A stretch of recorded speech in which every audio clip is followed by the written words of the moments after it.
नमस्कार, स्वागत है आपका हमारे चैनल पर। मैं हूं आपके साथ शिप्रा सहरी। वाराणसी में ज्ञानवापी मामले से लेकर मथुरा और राजधानी दिल्ली तक विवाद गरमाया हुआ है। जिस तरीके से मथुरा में शाही ईदगाह और इसके अलावा आगरा में ताजमहल, दिल्ली में कुतुब मीनार को लेकर भी लगातार मामला कोर्ट में है और तमाम जो सुनवाई है वो लगातार जारी है। लेकिन इस बीच आपको बता दें, कई मुस्लिम संगठनों के बयान सामने आ रहे हैं, कई मौलानाओं के बयान सामने आए हैं, जिसमें कहीं न कहीं वो लगातार भड़काऊ बयानबाजी कर रहे हैं। सवाल ये है कि जब मामला कोर्ट में है और लगातार न्यायालय इस पूरे मामले पर सुनवाई कर रहा है, तो इस तरीके से आखिर ये भड़काऊ बयान क्यों दिए जा रहे हैं। इस बीच आपको ये बता दें कि देवबंद में जमीयत उलेमा ए हिंद की एक बैठक हुई है, जिसमें जमीयत के अध्यक्ष मौलाना महमूद मदनी ने बैठक को संबोधित करते हुए मुसलमानों को भड़काने वाले बयान किए हैं। भ्रम फैलाने की कोशिश एक तरीके से इस बैठक के जरिए की गई है। आपको बता दें, महमूद मदनी का जो बयान सामने आया है उसमें उन्होंने कहा है कि देश में नफरत बाजार सज चुका है, मुसलमानों के सब्र का इम्तिहान लिया जा रहा है। इस तरीके का बयान महमूद मदनी की ओर से दिया गया है। इस पूरी बैठक के दौरान जब जमीयत के अध्यक्ष मौलाना महमूद मदनी ने बोलना शुरू किया तो उन्होंने कहा कि मुसलमानों का चलना मुश्किल हो गया है। उन्होंने ये भी कहा कि हमें हमारे ही देश में अजनबी बना दिया गया है, लेकिन जो एक्शन प्लान वो लोग तैयार कर रहे हैं उस पर हमें नहीं चलना है, ये उनकी तरफ से कहा गया है। यानी ज्ञानवापी मस्जिद और श्रृंगार कोरी मामला, जिसको लेकर फिलहाल कोर्ट में सुनवाई जारी है। ज्ञानवापी मस्जिद का सर्वे हो चुका है और उसमें भगवान शिव की शिवलिंग होने के साक्ष्य मिले हैं और लगातार इसको लेकर पूरे मामले की सुनवाई कोर्ट में हो रही है। लेकिन वहीं जो मुस्लिम पक्ष है वो भड़का हुआ है। तमाम ऐसे मौलानाओं के बयान सामने आए हैं, तमाम मुस्लिम संगठनों के बयान सामने आ रहे हैं और इसी कड़ी में सहारनपुर के देवबंद में ये बड़ी बैठक का आयोजन किया गया है, जिसमें कई मुस्लिम संगठनों के जो मौलाना हैं उन्होंने शिरकत की। साथ ही जमीयत उलेमा ए हिंद की ये बैठक हुई है, जिसमें जिस तरीके की बयानबाजी की गई है, जिस तरीके के बयान दिए गए हैं, वो साफ तौर पर बता रहे हैं कि किस तरीके से देश में नफरत फैलाने की एक कोशिश कहीं न कहीं इस पूरी बैठक के जरिए की गई है। मौलाना मदनी ने इस बैठक के दौरान जो संबोधन दिया उसमें ये कहा कि जिस तरीके की चीजें हो रही हैं उसके लिए मुस्लिमों को जेल भरने के लिए तैयार रहना चाहिए।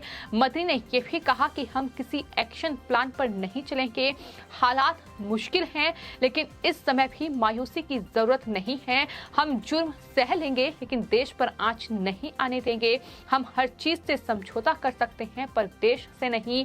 इस बात को हर किसी को समझने की जरूरत है। तो ये फैसला कमजोरी की वजह से नहीं है, बल्कि जमिया उलमा की ताकत की वजह से है। ये ताकत हमें कुरान ने दी है। हम हर चीज से समझौता कर सकते हैं, अपने ईमान से समझौता नहीं कर सकते। इस तरीके की बयानबाजी जो है वो मदनी के जरिए की गई है। हालांकि इस पूरे बयान पर अब तमाम बहस जो है देश में छिड़ चुकी है। जिस तरीके से ये महमूद मदनी का बयान सामने आया है, इसको लेकर जो रिपब्लिक भारत पर बीजेपी नेता हैं साध्वी प्रज्ञा, जो कि एक हिंदू धर्म ग्रुप भी हैं, उनका बड़ा बयान सामने आया है। उन्होंने साफ तौर पर यह कहा है कि मौलाना महमूद मदनी ने जो बयान दिया है वो सिर्फ और सिर्फ एक नफरत भरा पैगाम है। जिस तरीके की बातें वो कर रहे हैं, मौलाना महमूद मदनी ने कहा कि देश में आज हालात मुश्किल हैं। उन्होंने ये भी कहा कि देश में अखंड भारत की बात तो होती है, लेकिन हालात ऐसे हो गए हैं कि मुसलमानों को अपने ही बस्ती में चलना तक मुश्किल हो गया है। सरकार पर भी निशाना साधा, कहा कि सरकार खामोश है। इस तरीके की बयानबाजी भी उनकी तरफ से की गई है। उन्होंने कहा कि मुल्क के हालात और उस पर सरकारों की खामोशी अफसोसजनक है। जब स्थिति बदलनी चाहिए, देश की चिंता करने वाले, फिक्र करने वाले लोग हैं, उन्हें इस स्थिति को संभालना होगा। ये मौलाना महमूद मदनी की ओर से कहा गया है। तो कुल मिलाकर इस पूरी बैठक के दौरान जितने 5 5,000 के करीब जो लोग थे वो मौजूद थे, जिन्हें मौलाना महमूद मदनी ने एड्रेस किया और उस दौरान ये तमाम बातें कहीं। देवबंद किस तरीके से कहीं ना कहीं मुसलमानों का एक गढ़ कह सकते हैं, जिस तरीके का दारुल उलूम जो है वहाँ है, और उसमें जिस तरीके के बयान आते रहे हैं, वहाँ जिस तरीके की बयानबाजी होती रही है, फिर चाहे वो जमीयत उलेमा ए हिंद की ओर से हुई हो या फिर इससे पहले all India Muslim personal law board के जो अध्यक्ष हैं, या इसके अलावा जो और मौलाना हैं, उनकी तरफ से जिस तरीके की बयानबाजी की जा रही है, इस पूरे मामले को लेकर जिस तरीके से नफरत भरे बयान लगातार सामने आ रहे हैं, इसको लेकर लगातार तमाम मौलाना सवालों के घेरे में हैं। लेकिन वहीं असदुद्दीन ओवैसी जैसे नेता, जो न सिर्फ नेता हैं बल्कि एक जाने माने वकील रह चुके हैं, वो जब इस तरीके की बेतुकी बातें करते हैं कि एक मस्जिद हम गंवा चुके हैं, हम दूसरी मस्जिद नहीं गंवाएंगे, और जब उनसे सवाल पूछा जाता है कि मस्जिद में शिवलिंग होने के साक्ष्य मिले हैं, तो इस पर उनके पास कोई जवाब नहीं होता है। उनके पास ये जवाब होता है कि वहां फवारा था, लेकिन ये भी साफ तौर पर सामने आ चुका है कि किस तरीके से शिवलिंग से भी छेड़खानी करने की कोशिश की गई है। शिवलिंग के साथ छेड़छाड़ करके उसमें छेद करने की कोशिश की गई, वो साफ तौर पर तस्वीरों में दिखाई दे रहा है। लेकिन इन तमाम तस्वीरों को नकारते हुए जिस तरीके से नफरत का पैगाम इन तमाम भाषणों के जरिए, फिर चाहे मौलाना महमूद मदनी हो या फिर इसके अलावा दूसरे मौलाना हो, जो हर रोज टीवी डिबेट में बैठते हैं और मुद्दे पर बात करने के बजाय जिस तरीके की नफरत और जहर वो देश में खोलने की कोशिश कर रहे हैं, उस पर लगातार देश में सियासत भी गरमाई हुई है। और जाहिर तौर पर इन तमाम मौलानाओं के जो बयान हैं वो साफ तौर पर बता रहे हैं कि किस तरीके से देश को बांटने की ये कोशिश है। नफरत भरा पैगाम कहीं न कहीं देश में दिया जा रहा है, जहां मुसलमानों को भड़काया जा रहा है और इस तरीके से कहीं ना कहीं भ्रम फैलाने की कोशिश इन तमाम मामलों को लेकर की जा रही है। आपको ये बता दें कि वाराणसी की ज्ञानवापी का मामला जहां कोर्ट में है, सर्वे हो चुका है, उसके बाद सुनवाई लगातार जो जिला अदालत है वाराणसी की वो इस पूरे मामले पर कर रही है। तो वहीं मथुरा में जो श्री कृष्ण जन्मभूमि है, जो शाही ईदगाह है, उसको लेकर भी विवाद गरमाया हुआ है। मामला कोर्ट में है, सुनवाई कोर्ट में होगी, फैसला न्यायालय को करना है। लेकिन इस तरीके से हिंदू और मुस्लिमों के बीच ये नफरत फैलाकर ये दीवार खड़ी करने की कोशिश इन तमाम मौलानाओं के जरिए हो रही है। जिस तरीके की बातें देवबंद में इन उलेमाओं की बैठक में की गई है, जिसमें मौलाना महमूद मदनी ने ये कहीं ना कहीं नफरत भरा एक बयान दिया है, जिसमें उन्होंने ये तमाम बातें कही हैं। मौलाना मदनी ने ये भी कहा है कि हमें ताकत हमारे पैगंबर से मिली है, हम हर चीज से समझौता कर सकते हैं लेकिन अपने ईमान से समझौता नहीं कर सकते, ये उनकी तरफ से कहा गया है। साथ ही आपको ये भी बता दें कि जमीयत उलेमा ए हिंद की बैठक के पहले दिन 3 प्रस्ताव भी पास किए गए हैं। पहला प्रस्ताव विधि आयोग की साल 2019 की 267वीं रिपोर्ट की सिफारिशों के अनुरूप तत्काल कदम उठाए जाने की मांग की गई है।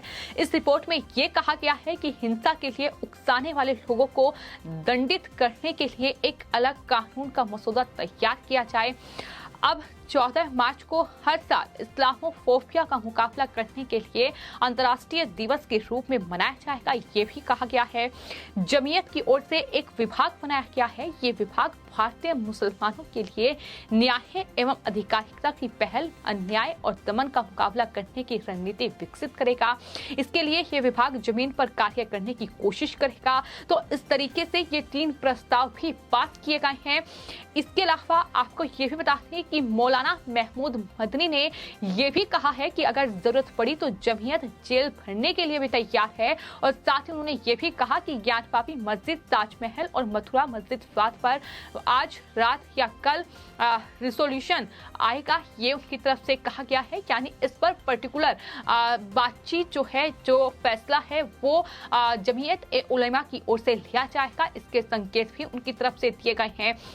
तो सवाल यही है कि जब मामला न्यायालय में है, जब मामला कोर्ट में है, तो फिर आखिर इनकी बौखलाहट इतनी सामने क्यों आ रही है। और जहां तक बात इन तमाम मस्जिदों की है, इन तमाम मामलों की है, तो फिर चाहे बात ज्ञानवापी मस्जिद की जाए, उसमें ये साफ तौर पर सामने आया है कि औरंगजेब ने मंदिर को तोड़वाकर ज्ञानवापी मस्जिद का निर्माण करवाया था। और जो साक्ष्य हैं वो साफ तौर पर मस्जिद की दीवार, जो पिछली दीवार है, उस पर मिले हैं। शिवलिंग वहां मौजूद है और मामला कोर्ट में है। तो वहीं शाही ईदगाह को लेकर भी मामला कोर्ट में चल रहा है। तो आखिर अगर ऐसा नहीं है तो फिर सर्वे से दिक्कत क्यों है? फिर अगर मांग वहां तमाम तरीके से हिंदू संगठनों की ओर से की जा रही है कि उनकी जांच पड़ताल होनी चाहिए, ये पता लगना चाहिए कि क्या वहां मंदिर था या फिर नहीं, तो इसमें उन्हें दिक्कत क्या है? ये सवाल जो लगातार कहीं ना कहीं इन मौलानाओं से पूछे जा रहे हैं। लगातार ये सियासी बयानबाजी का दौर भी जारी है, लेकिन इस बीच कहीं ना कहीं इन तमाम मामलों के जरिए ही सही, लेकिन देश में मुसलमान और हिंदुओं के बीच एक खाई पैदा करने का काम इन मौलानाओं के बयान जरूर कर रहे हैं। जिस तरीके से आज जमीयत उलेमा ए हिंद के जो अध्यक्ष हैं महमूद मदनी, उनका बयान सामने आया है। उन्होंने जो मुसलमानों को भड़काने और देश में भ्रम फैलाने की कोशिश की है। फिलहाल आपकी इस पूरे मामले पर क्या राय है, हमें कमेंट बॉक्स में जरूर लिखें और चैनल को सब्सक्राइब करें। धन्यवाद।